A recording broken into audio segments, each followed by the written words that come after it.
성스럽고 존귀한 주님의 날, 주님 존전에 나오셔서 살아계신 성삼위 하나님 예배하는 사랑하는 성도 여러분들, 심령 후에 여러분의 가정과 일터와 직장과 사업과 자녀들의 학업의 진로에 성삼위 하나님의 축복하심이 충만하시기를 주님의 이름으로 축복합니다. 옆사람의 인사합니다. 잘 되고 있습니다. 앞으로 더 잘 될 겁니다. 당신이 최고로 잘 될 겁니다. 할렐루야. 지난 시간에 우리가 요한의 침례에 대해 살펴보았는데, 여러분 요한의 침례를 잘 기억하십니까?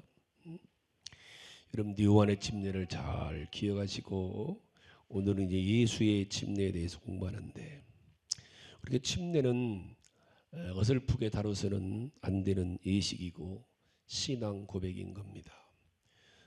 침례는 우리 주님께서 신약교회의 명령으로 남기신 두 가지 예식 중에 하나이고, 그 중에 우리 주님이 마지막으로 이 땅에 계신 우리 주님이 부활 승천하기 직전에 마지막으로 지상 최대 명령으로 주신 지상 명령, 마지막 분부라고 그러지요.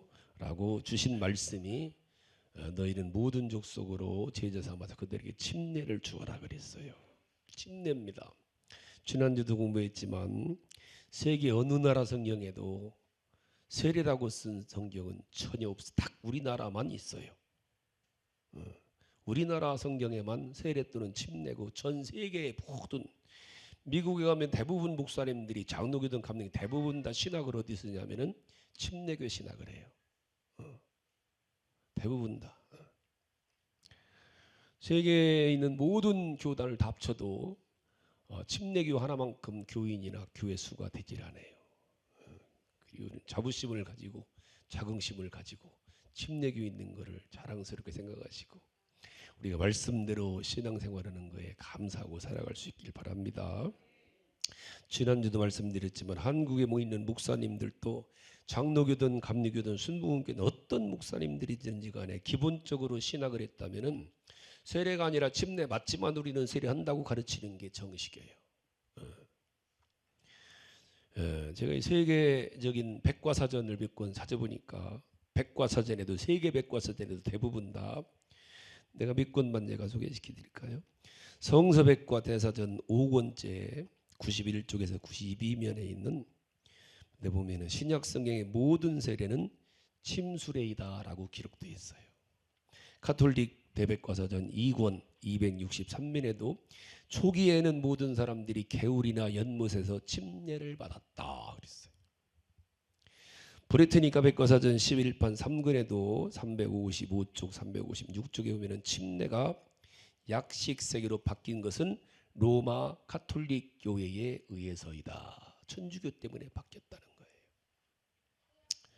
샤프 헤르주고 종교 대백과사전 1권 451면에도 침례는 언제나 잠기는 것이었다라고 기록해 놓아 있어요.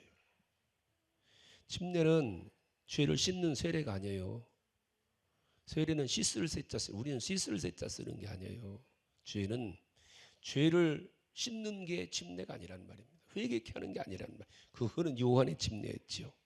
이미 회개하고 죄를 사함 받은 성도들이 예수를 그리스도로 내 안에 영접하고 하나님의 자녀가 됐다는 신앙의 고백으로 받는 게 침례고, 그렇게 침례를 주는 거예요.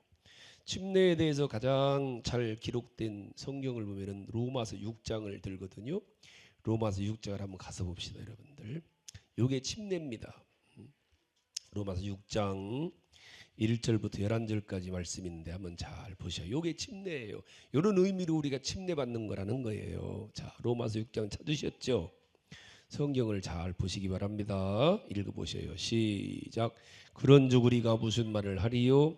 은혜를 더하게 하려고 죄에 거하겠느냐? 그럴 수 없느니라. 죄에 대하여 죽은 우리가 어찌 그 가운데 더 살리요?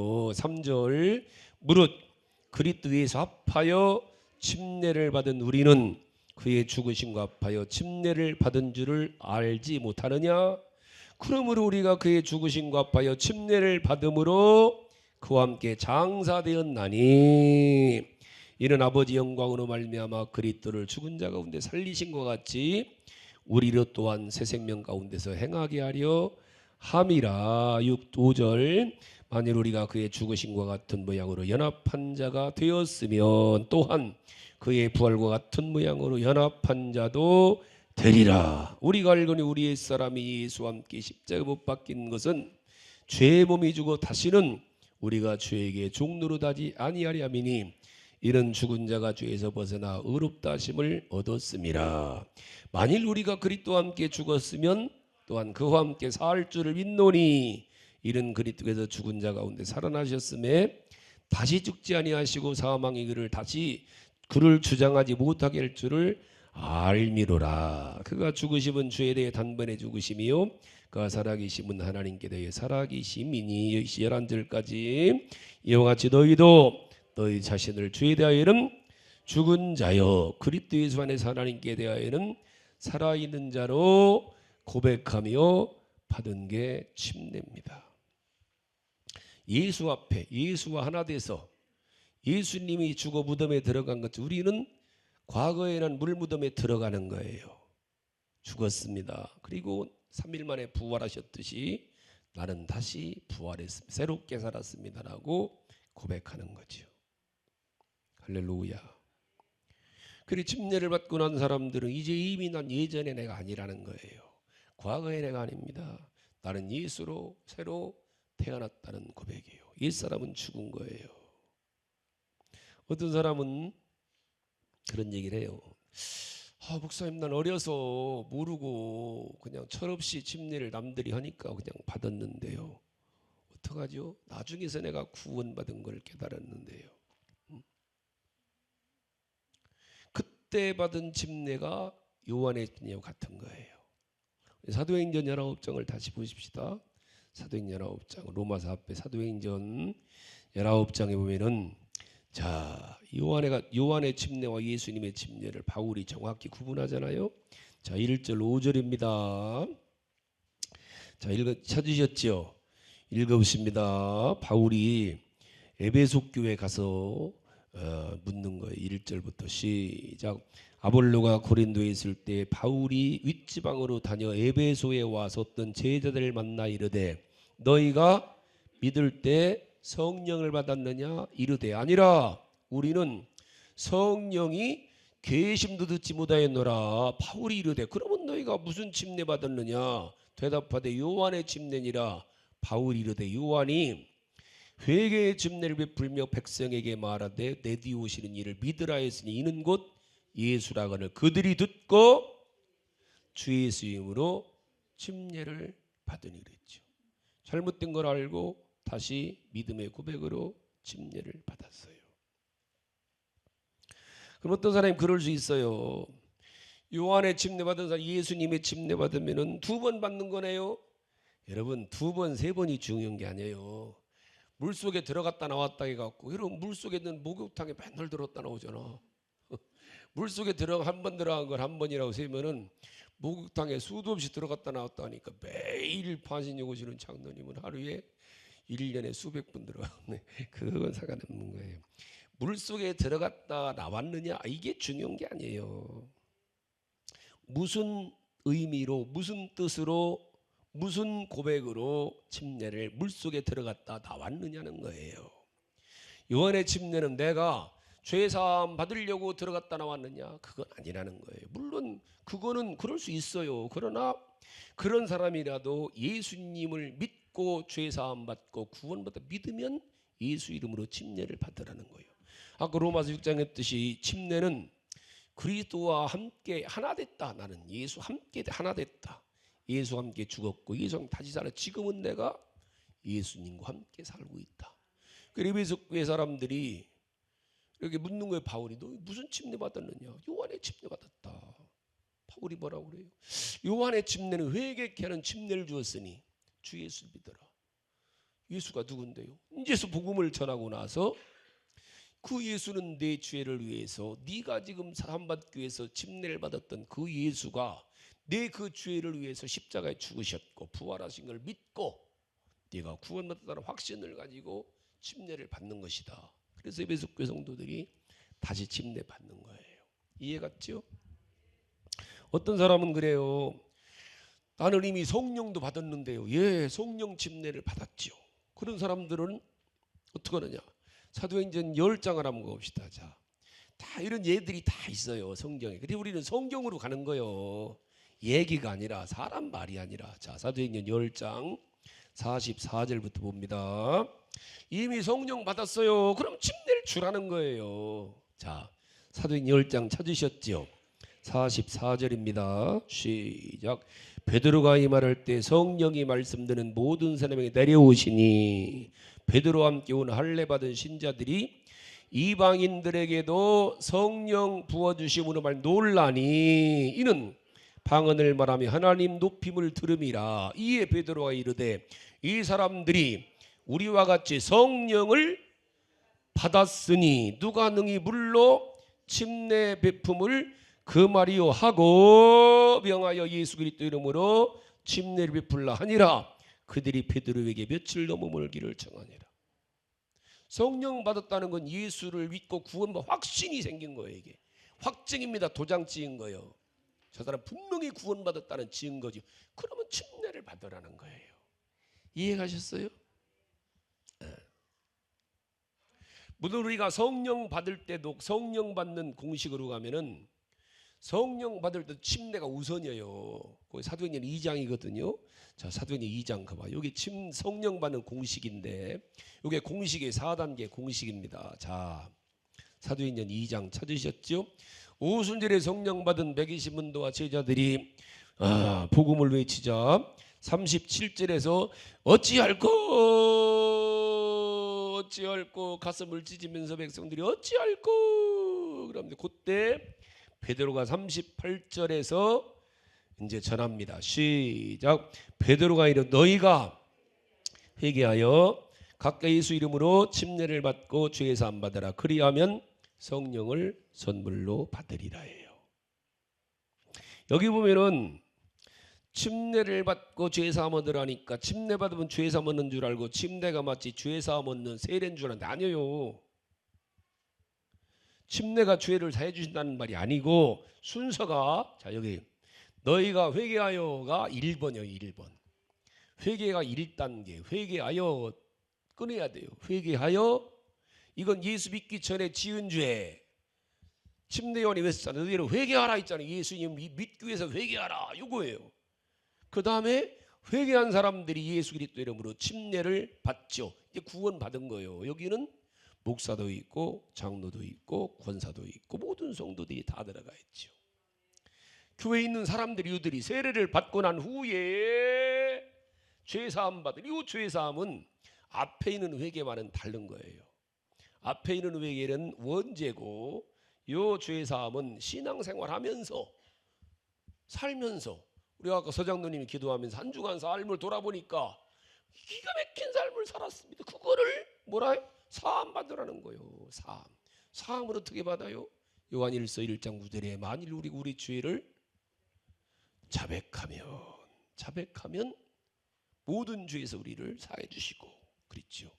요 사함이요. 살면서 지은 죄를 사함 받은 사람들에게 베풀어 주시는 게 성령이란 말입니다. 이해 갔어요? 그러니까 참된 믿음은 마음으로 믿으면 의에 이르고 그랬죠. 마음으로 믿으면 의에 이르요.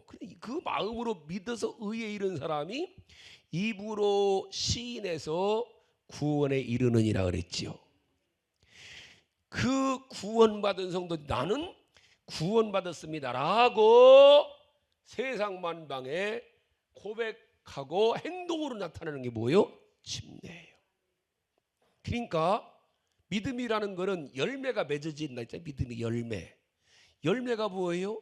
행동과 순종이 믿음의 열매인 거예요. 그게 뭐예요? 침례예요. 믿음의 열매가 뭐다? 침례라는 거죠. 할렐루야.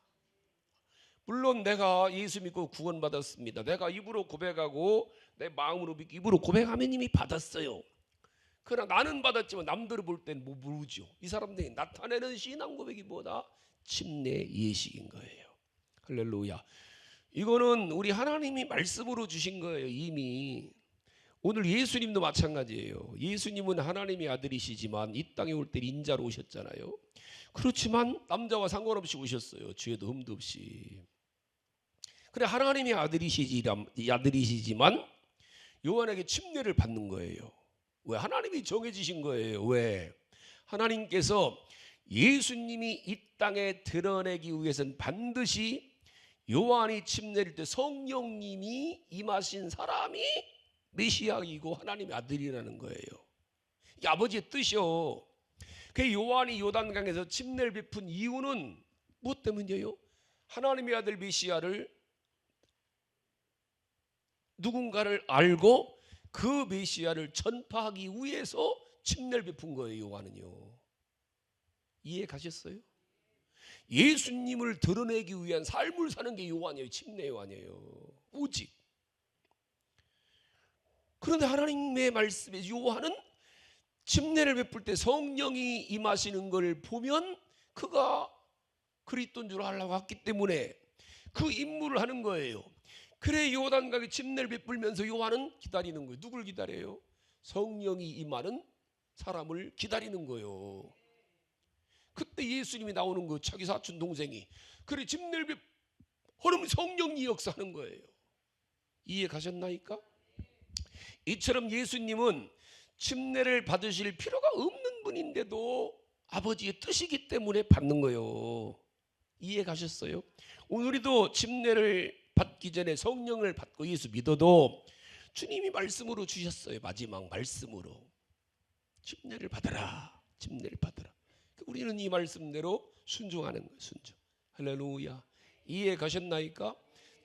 우리가 받는 침례는 죄 사함 받기 위해서도 아니고 죄 씻음 받기 위해서 이미 죄 씻음 받은 사람이 하나님의 자녀가 됐다는 분명한 신앙 고백으로 침례를 받는 것이다.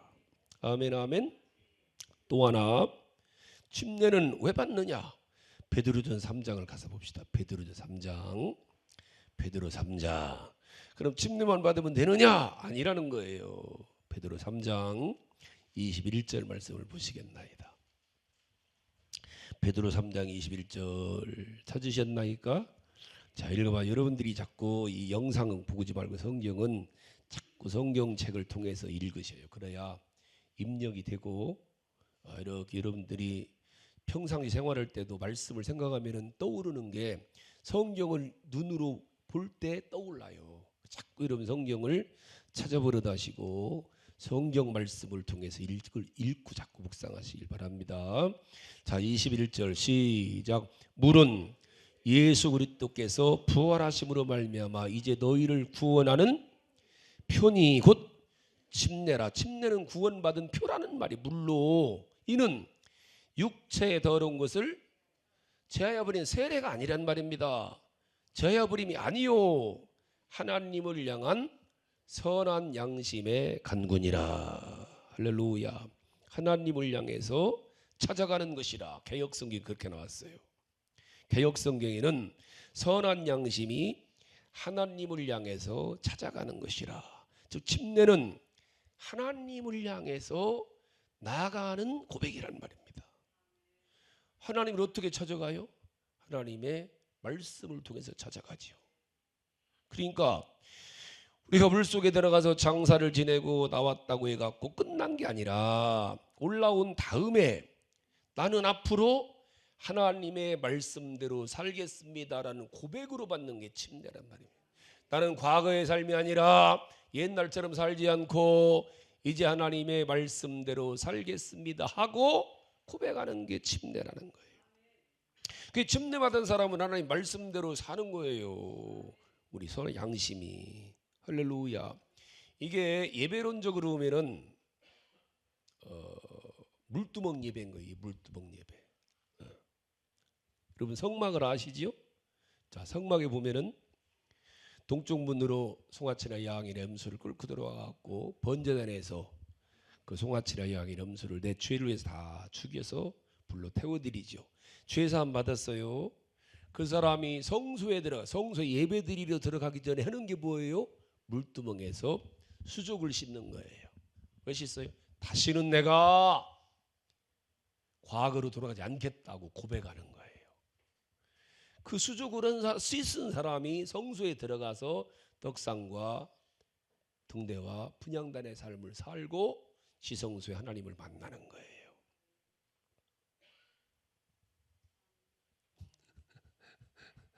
잘 모르시겠어요? 그냥 그런 줄 아셔. 이게 이스라엘 역사로 똑같아요. 역사도 다 연결됐어요. 이게요. 이스라엘 역사나 성막이 우리 예배도 마찬가지예요. 우리 예배 이렇게 드리라는 거예요. 이스라엘 역사가 430년간 애굽에서 종살이 하잖아요. 마귀에게 종살이, 바로에게 종살이 하다가 하나님의 은혜로 출애굽을 해서 광야로 들어가요. 광야는 사도행전 7장 우리 교회가 광야 교회라고 했는데, 우리가 교회로 들어가기 위해서는 반드시 무엇이라? 홍해를 건너는 거예요. 홍해는 열렸다 닫혔다는데 바다입니다. 바다. 홍해는 한 번 건너가면은 건너올 수가 없어요. 출애굽한 이스라엘이 광야로 한 번 들어가면은 다시는 애굽으로 돌아갈 수 없는 거예요. 과거로 돌아가지 못해요. 죄의 역사에 돌아갈 수가 없어요. 이제는 광야에서 불기둥과 구름기둥의 인도를 받으며 만나와 메추라기를 먹으면서 오직 가나안만을 바라보고 살아가는 게 광야입니다. 즉 홍해를 건넌 사람은 다시는 애굽으로 돌아갈 수가 없어요. 이게 물이란 물. 베드로 3장 있잖아요. 물은 침례인데 이스라엘 백성들이 홍해를 건넌 것처럼 우리는 예수 믿고 침례를 받는 고백은 나는 다시는 옛날처럼 안 살겠습니다. 옛날 계보를 다 버리고 하나님 말씀대로 살겠습니다라고 고백하는 게 침례란 말이요. 이해가셨어요? 이게 침례요.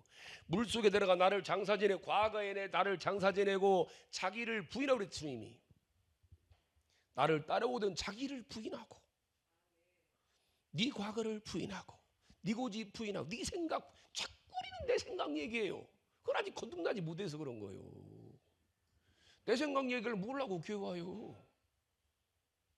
내 생각을 부인하고 내 과거를 부인하고 물속에 들어간 거예요. 그럼 나왔잖아. 다시 살았으니까 이제는 하나님의 말씀대로 살겠습니다라고 고백하는 게 침례란 말이에요. 이걸 여러 사람들을 증인 삼아서 만 백성들 앞에서 나타내는 게 예식이에요. 예식, 침례 예식. 이렇게 가르쳐주는 목사도 있을까? 자, 그러면은 자, 여러분들 세례 받을 때 학습도 하고 하잖아요. 자, 그게 잘 됐나 잘못됐나 보자고. 이것도 침례는 언제 받느냐면은 아까 우리 살펴봤잖아요. 침례는 내가 예수님을 믿으면 그 즉시 받는 거예요. 침례는. 자, 봅시다. 성경에 사도행전 2장 한번 가봐요. 사도행전 2장. 자, 성경이니까 여러분들이 토달지 마시고 사도행전 2장 39절부터 볼까요? 자, 아까 했죠. 사도행전 2장 38절까지 했죠. 자, 39절 읽어봐요. 시작. 이 약속은 너희와 너희 자녀와 모든 번넷 사람 곧 주 우리 하나님이 얼마든지 부르시는 자들이 하신 것이라 하고, 또 여러 말로 확증하며 권하여 이르되 너희가 이 패간 세대에서 구원을 받으라 하니, 41절에 그 말을 받은 사람들은 침례를 받아요. 그 즉시. 그죠? 이날에 신도의 수가 3천이나 더하더라 그러지. 자, 아까 에베소 19장 살펴봤잖아요. 19장 사도행전 19장 에베소 교회도 예수에 대해서 증거하니 바로 성도들이 침례를 받아요. 사도행전 10장에 보면 고넬료의 가정도 마찬가지예요. 베드로가 고넬료의 가정에 가갖고 복음을 증거하니까 다 그들이 성령 받잖아요. 그 순간 그 즉시 베드로가 침례를 베풉니다. 자, 이 성경에 침례를 성경적인 침례 예시가 사도행전 8장에 잘 나와 있어. 가봅시다. 사도행전 8장. 자, 여러분들이 한번 침례를 받고 세례받은 걸 떠올리면서 한번 생각해봐요. 자, 사도행전 8장 보면은 빌립 집사예요. 이 사람이 침례 준 사람이. 빌립은 사도가 아닙니다. 여기서 있는 빌립 집사가 침례를 베푸는데, 자 34절부터 보면은, 자, 요 분은 빌립 집사예요. 빌립 집사인데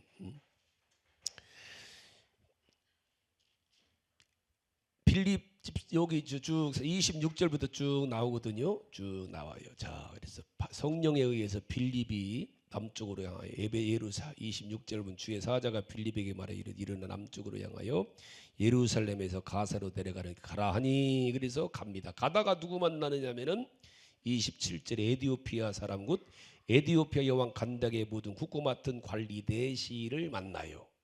근데 그 내시가 이사야 성경을 읽습니다. 그때 성령님이 빌립더러 이르시되 이 수레로 가까이 나아가라 하시거늘 빌립이 달려가서 선지자 이사야 그를 읽는 것을 듣고 말하되 읽는 것을 깨닫느냐 물어요. 그러니까 31절에 지도해 주는 사람이 없으니 어찌 깨달을 수 있느냐 그러면서 타서 나 좀 가르쳐 달라고 그래요. 빌립을 청하여 수레에 올라같이 앉으라 하니 읽는 성경 구절이 이것이냐 일러스대에서 쭉 주님에 대한 말씀이에요. 30 그가 도살자에게로 가는 양과 같이 끌려갔고 털 깎는 자 앞에 있는 어린 양이 조용함과 같이 그 입을 열지 아니하였도다. 그가 굴욕을 당했을 때 공정한 재판도 받지 않았으니 누가 그의 세대를 말하리요. 그의 생명이 땅에서 빼앗기미로 하였거늘 이 성경을 읽은 거예요. 이게 무슨 얘기일까? 내시가 관리가 34절에 그 대시가 빌립에게 말하되 정컨대 내가 묻노니 선지자가 이 말한 것이 누구를 가리킴이냐 자기냐 타인이냐. 그때 35절에 시작 빌립이 입을 열어 이 글에서 시작하여 예수를 가르쳐 복음을 전하니 길 가다가 그렇죠. 복음을 깨닫는 순간에 길 가다가예요. 6개월 학습한 게 아니에요. 이해갔죠? 복음을 듣고 길 가다가 물 있는 곳에 이르러 그 내시가 말하되 보라 물이 있으니 내가 침례받으니 무슨 거리낌이 있느냐. 이에 병하여 수레를 멈추고 빌립과 내시 둘 다 물에 내려가 빌립이 침례를 베풀고 둘이 물에서 올라올세. 여기 보면은 자 침례에 대한 정확한 방법이 나와요. 첫째는 복음을 전하니 듣고 가다가 그러니까 복음을 듣고 예수를 고백하는 순간 침례받을 수 있다는 거예요. 할렐루야. 가다가입니다. 가다가 즉시예요. 두 번째 물 있는 곳에 이르러 물 떠다 받은 게 아니에요. 물 떠다가 받은 게 아니라 물 있는 곳에 이르러 그러죠. 물 있는 곳에 이르러 받죠. 그 다음에 38절 이에 수레를 멈추고 빌립과 내시 둘 다 물에 내려가 말아요. 그 다음에 39절 둘이 물에서 올라올세. 그렇죠. 자 예수님도 똑같아요. 예수님 침례받은 데 한번 가볼까요? 마태복음 3장을 한번 가봅시다. 마태복음 3장 똑같아요. 이렇게 하는 거예요. 이렇게 마태복음 3장 찾으셨나이까? 예배당 안에 물 떠다가 받는 건 좋은 게 아니에요. 물 있는 곳 내려가야지. 물 떠놓고서라도. 자 3장 찾으셨죠? 자 13절입니다. 마태복음 3장 13절 찾으셨나이까? 시작. 이때에 예수님께서도 갈릴리로부터 요단강에 이르러 갈릴리서 안 받아요. 요단강에 이르러 요단강으로 가서 요한에게 침례를 받으려 하니 자 16절 봅니다. 시작. 예수께서 침례를 받으시 곧 물에서 올라올세 그러지요. 물에 가서 물에 내려갔다가 물로 올라옵니다. 이해가셨죠? 여기서 몇 가지 알 수 있는 게 침례 받는 데는 오래 걸리는 게 아니에요. 내가 깨달으면 되는 거. 깨닫고 고백하면 돼요. 그 유아 침례를 안 하는 거 우리 교단에서. 왜? 유아는 신앙 고백을 못 하잖아요. 엄마가 대신 그건 잘못된 거죠. 그건 아니에요. 침례는 본인이 할렐루야. 그러니까 나이가 많으냐 적으냐 아니에요. 상관없어요. 우리 찬영이가 침례를 받겠다고 말하는데 이제 목사님한테 정확한 신앙 고백하면 침례 받지. 할렐루야. 상관없어. 아이는요. 믿은 지 얼마 되는지 상관없어요. 정확한 신앙 고백. 내가 예수님을 나의 그리스도로 분명하게 믿고 영접한 사람이면 받는 거죠. 할렐루야. 이게 침례의 성경적인 예시입니다. 다시 말씀드리지만 이 침례는 굉장히 중요한 거예요. 왜? 우리 주님이 마지막으로 지상 명령으로 주신 말씀입니다. 아직도 여러분들이 침례를 받지 않으신 분은 우리는 7월 21일 날 침례를 목사님 나 오늘 받을래요. 오늘 받아도 돼요. 근데 물이 마땅치 않더라고. 다 내가 연락들 목사 해보니까 대부분들 그래서 우리도 천상 침례탕을 하나 지금 주문해놨어요. 어디 할 수가 없어요. 오늘이라도 여러분들 침례 우리 지난번에 우리 안수 집사님이랑은 제 방에 가갖고 천상 어떻게 할 수가 없어갖고 급해서 왜 침례 증서가 있어야 지방에서 안수식 해주니까 시치를 통과해 주니까 그래 우리 이정숙 권사님도 그렇고 저 물에서 근데 오래 믿었는데 침례기를 오래 다니셨는데 침례를 이게 문제인 거예요. 이게 교회를 이미 우리 교회를 막 10년 넘게 다니시면서도 이게 권사님 안수 집사님 드리려고 하는데 침례를 안 받은 거예요. 공식적으로 침례교회 침례 안 받으면은 자격을 안 줘요. 그건 기본 자격입니다. 기본 자격. 혹시 여러분들 가운데 나는 모르고 나는 그냥 남들 그때는 그럼 다시 받는 게 좋습니다. 그렇다고 해서 무슨 여러분 이건 아니에요. 오해하지 말고 여러분 정확히 성경에 있지 않습니까? 아마 대부분은 이제 신앙고백 침례를 받으셨을 텐데 이렇게 우리가 이제 침례에 대한 말씀이 왔으니까 이제 공부를 하는 거예요. 정확히. 그리고 침례 함께 동참하는 거예요. 왜 이렇게 자세하게 여러분들에게 말씀을 전하느냐 하면은 중요한 거는 여러분들이 예배 드릴 때마다 침례는요 항상 침례 예배를 드리는 거예요. 성막 예배 드리면은 우리가 앉자마자 주님께서 베풀어 주신 구원의 은혜를 감사하고 그 다음에 다시는 내가 죄지지 않기로 순간에 우리가 수족을 씻는 거예요. 물두멍 예배를 드리고 난 뒤에 들어가서 떡상과 분향단과 등대 예배를 드렸을 때 하나님의 아버지 하나님의 은혜가 임하는 거예요. 우리는 예배 드릴 때마다 늘 제가 강조하지만 그냥 하는 게 아니라 찬송도 기억하라. 옛날을 기억해라. 여러분들이 이렇게 말씀드려 나는 30년 전에 침례 왜 그렇게 받아서 저는 몽산포 가서 받았는데 침례를 저서산 몽산포 가고 그때를 기억하는 거예요. 그때 목사님 앞에서 문답했던 걸 기억하는 거예요.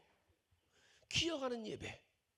우리는 침례 예배를 매주일 기억하고 드리는 거예요. 여러분 한 주간 살았잖아요. 아까 우리 장로님 기도하잖아요. 한 주간을 돌아보니 또 죄 짓고 살았어요. 용서해 주세요 했잖아요. 그러면서 뭐라고 그래요? 다시는 죄 짓지 않겠나이다. 그게 침례 예배예요. 예배 드리는 과정 중에서 침례 과정을 우리는 가는 거예요. 다시는 내가 죄 짓지 않고 말씀대로 살겠습니다라고 고백한 게 침례예요. 침례 예배. 이해가셨죠? 우리는 이걸 날마다 예배 때마다 우리는 고백하는 거예요. 우리가 성경적으로 구약의 예배로 따지면 항상 물두멍을 지나야 성수 들어가니까. 이해갔죠? 기독교는요 한마디로 말하면은 기억하는 종교예요. 그게 신명기거든요. 신명기는 가나안의 삶을 기록해놓은 성경이에요. 자, 출애굽기는 칭의의 구원이고 칭의의 구원을 아까 구원받은 사람들이 레위기의 삶을 살면서 레위기가 성화의 구원이에요. 빌립보서 2장 12절의 말씀이 레위기예요. 자, 출애굽기에서 우리가 하나님 은혜로 구원받은 사람들이 레위기에서 성화의 구원을 이루는 사람들의 숫자가 민수기예요. 그 사람들이 들어간 곳이 어디다? 신명기예요. 신명기는 구약으로 말하면은 가나안과 마찬가지고 가나안은 하나님이 다스리는 나라예요. 그러니까 하나님이 다스리는 하나님의 나라의 삶을 누리고 살려면 어떻게 가야 되냐? 신명기로 들어가야 돼요. 그리고 신명기의 주제가 뭐냐? 너희는 기억하라예요. 너희는 기억하라. 신명기에서 계속 말씀하는 게 너희는 기억하라. 자, 신명기를 한번 잠깐만 보고 갑시다. 마지막으로 자 조금만 더 하고 갑시다. 끝냅시다. 5분 안에. 신명기 5장 가봐요. 우리는 주일 예배를 왜 드리는가? 신명기 5장 찾으셨죠? 15절 봅니다. 우리가 주일 예배를 어떻게 드리느냐? 주일 예배를 기억하고 드리라는 거예요. 신명기 5장 15절 시작. 너는 기억하라. 네가 애굽 땅에서 종이 되었더니 네 하나님 여호와가 강한 손과 편바르고 너를 그 인도해 놨나니 그러므로 네 하나님 여호와가 내게 명령하여 안식일을 지키라. 안식일 어떻게 지켜요? 기억하여 지키라는 거예요. 기억하여. 자, 15장 갑니다. 15장 15절. 15장 15절 찾으셨지요? 읽어봐요. 시작. 너는 애굽 땅에서 종되었던과 같네 하나님 여호와께서 너를 속량하셨음을 기억하라. 기억해서 예배드리라는 거. 자, 우리가 여기 연수받거나 다음 주는 맥주감사절을 지킵니다. 맥주감사절을 왜 지키느냐? 우리가 감사한금 드리는 날이요? 왜 드리냐고 감사한금을요? 왜 드리냐고 감사한금을, 맥주감사한금을. 자, 가봅시다. 16장 갑니다. 자, 16장이 절기장이에요. 절기장. 자, 16장 1절 왔죠. 1절. 아비벌을 지켜 네 하나님 여호와께 유월절. 내가 유월절입니다. 첫 번째 절기예요. 우리로 말하면은 부활절이에요. 부활절. 출애굽한 절기니까 우리는 구원받은 절기예요. 그 절기를 어떻게 지키느냐? 3절 시작. 유교병을 그것과 함께 먹지 말고 이래 동안 무교병 곧 고난의 떡을 그것과 함께 먹으라. 이는 네가 애굽 땅에서 급히 나왔음이니 이같이 행하이되 평생 항상 내 애굽 땅에서 나온 날을 기억하여 유월절을 지키라. 기억하여 지키라. 부활절을. 이해가셨죠? 자, 그 다음에 7주 지났습니다. 77절입니다. 이게 맥주절이에요. 오늘 우리가 지키는 맥주절 9절입니다. 9절 시작. 7주를 셀지니 곡식의 낫을 대는 첫날부터 7주를 세어 내 하나님 여호와 앞에 77절을 지키되 77절을 지키대요. 77절을 지키는 어떻게 지켜라? 11절부터 시작. 너와 내 자녀와 노비와 성중에는 레인과 및 너희 중에 있는 객과 고아와 과부가 함께 네 하나님 여호와께서 자기 힘을 두시려고 택한 곳에서 네 하나님 여호와 앞에서 즐거워할지니라. 12절 시작. 너는 애굽에서 종되었던 것을 기억하고 맥주절을 지키라 해요. 맥주절은 뭐하는 날이다? 기억하는 날이. 기억하여. 자, 기억하면은 오늘이 감사한 거요. 우리가 지난주에 우리 변장로님이 6.25 주간이라 우리 단톡방에 영상도 올리고 사진도 올리고 다 그랬잖아요. 왜? 그런 걸 보고 기억을 하는 거요. 어떻게 살았나 옛날에. 40년 전에 가면 기가 막힌 거요. 기가 막혔잖아요. 우리가요 옛날에 어렸을 때 생각해봐요. 40년 전의 삶을 기가 막혔잖아요. 근데 그때 생각하면 지금 얼마나 감사해. 이렇게 잘 사는데 감사합니다. 하나님의 은혜입니다. 하나님의 은혜입니다. 아이고, 박정희 대통령 같은 귀한 대통령 계셔갖고 이렇게 우리나라가 부강해져 감사하는 거예요. 그분한테도요. 그런 귀한 분들이 계셨기에, 그런 귀한 분들이 계셨고, 무엇보다 하나님의 은혜가 있었기에 이렇게 우리나라가 잘 살고, 그러니까 우리 부모님 세대에 대해서 감사하고, 옛날 지나가신 대통령 위정자들이 감사하고, 오늘 왜? 기억하니 감사한 거요. 얼마나 고생했어 권사님들. 사실 젊었을 때 새끼들 키우느라고. 아이고 감사해요 김영수 집 어머니한테. 아이고 참나, 아들 문 낳다 얼마나 구강받았을까. 그러면서도 이쁜 딸들 키워가기 이렇게 한 교회 딱 하늘에서 얼마나 감사. 제일 복 받은 게 김봉근 권사님. 내가 볼 때는 우리 교단에 최고로 복 받은 것 같아. 권사님 감사하셔. 뭐라니까? 옛날을 기억하는 거예요. 지난 날 기억하는 거예요. 마찬가지로 이렇게 맥주절이 왔잖아요. 기억해라. 지난 겨울을 기억해라. 얼마나 추웠느냐. 아이고 따뜻한 날 얼마나 기다리는데 어떻게 이렇게 에어컨 틀고 살아. 난 안 틀어요. 얼마나 좋은데 따뜻하더니. 참, 언제? 겨울을 생각하면 기분이 좋은 거야.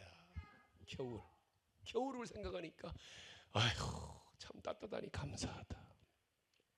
코로나 때 생각하니까 아이고 그때 예배 하나 드리려면 뭐 이 20명만 드리려면 아이고 그때 얼마나 감사해요.